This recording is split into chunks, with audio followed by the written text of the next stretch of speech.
WNBA star Brittney Griner is free today after the Biden administration secured her release from a Russian penal colony in exchange for a Russian arms dealer.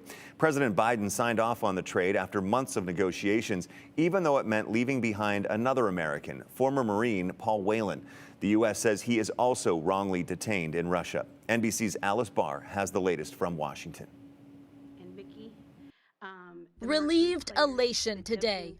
I'm going to smile right now. For the family of WNBA star Brittney Griner, released from Russian custody after 10 long months behind bars. She was sentenced to 9 years over marijuana vape cartridges she says were medically prescribed and accidentally packed on a trip to Russia. Brittney will soon be back in the arms of her loved ones, and she should have been there all along.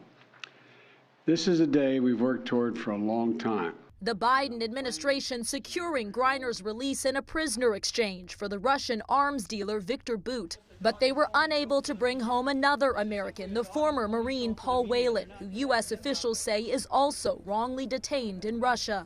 This was not a choice of which American to bring home. The choice was one or none.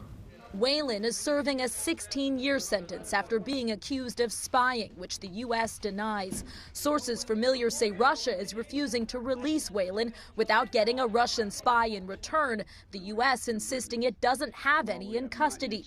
The administration vowing to keep fighting for Whelan. We will never give up. Whelan's brother, though deeply disappointed, commended the move to bring Griner home. I think President Biden made the right decision. His job is to protect all Americans. While some Republican lawmakers are slamming the deal. We traded a basketball player for a known terrorist, a criminal. Mixed emotions as one American family is made whole while others still wait and hope. In Washington, Alice Barr, NBC News. Idaho Senator Jim Risch, who is the ranking member on the Senate Foreign Relations Committee, issued a statement following Griner's release, tweeting, "It's always good news when an American returns home after being wrongfully detained abroad. I am very glad for Brittney Griner and her family and wish her the best as she returns home to her loved ones. Something every American should take from this situation is that no American is safe in places under Russian jurisdiction or influence. And it must be clear that Paul Whelan should have been a part of this deal. He is a Marine who fought for our country, and he is a hero. He has spent 4 years unjustly held and badly mistreated in Russian prisons. The Biden administration cannot forget him now that Griner has been released."